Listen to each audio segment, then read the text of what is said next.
কিন্তু ব্যক্তির পক্ষে কোরবানি দেওয়া যাবে কিনা, অনেকেরই আব্বা আম্মা মারা গেছে, অনেকেরই পিতা মাতা কবরে দিচ্ছে, জমাবে যদি যায় তাহলে এটা ব্যক্তির পক্ষে সে কোরবানি দিতে পারবে কিনা। তবে সে দুই জায়গা, একটা হলো কোন ব্যক্তি মারা গেছে ওসিয়ত করে গেছে,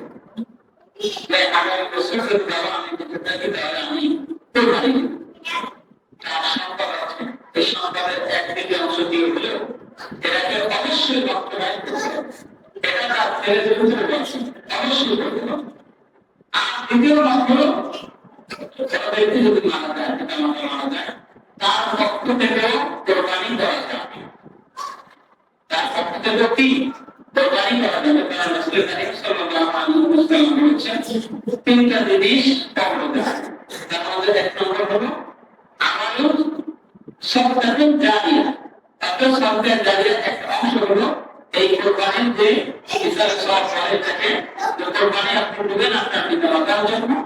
এই কোরবানির সব তার কবরে এসে এজন্য মৃত ব্যক্তির পক্ষে কোরবানি দেওয়া যাবে, অসুবিধা নেই।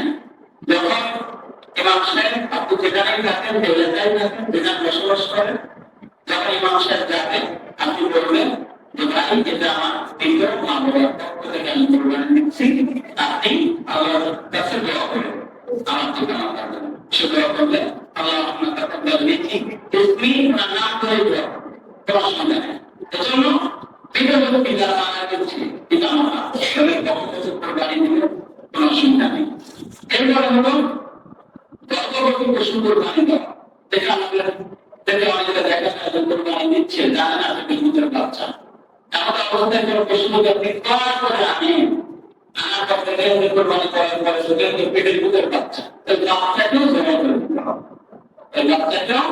জমা করে দিতে হবে। গর্ভবতী পশু কোরবানি দেওয়া যায়, কিন্তু বাচ্চা যদি পেটের ভিতরে থেকে যায় তাহলে অবশ্যই গর্ভবতী বাচ্চা পেটের ভিতরে বাচ্চা এটাকেও জমা করে দিতে হবে।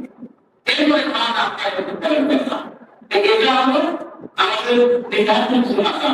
যে আমরা কোরবানি দিব পশুকে রাখতে অবশ্যই আমাদের সতর্কতা